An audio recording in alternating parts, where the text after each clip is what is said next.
Hey everyone, welcome back to TV Fix, your channel for smart solutions and tech tips. Today, we're starting a new tutorial. How to put parental controls on Hisense TV. Press Settings.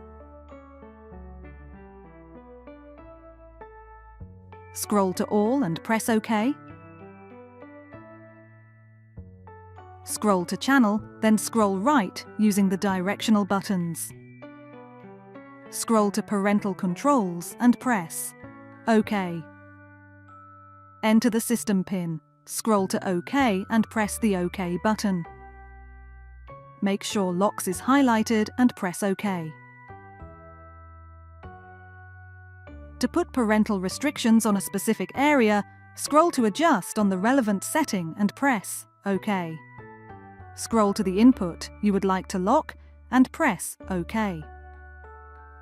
The parental lock is indicated by a padlock symbol. That's it for today's tutorial. Thanks for watching TV Fix.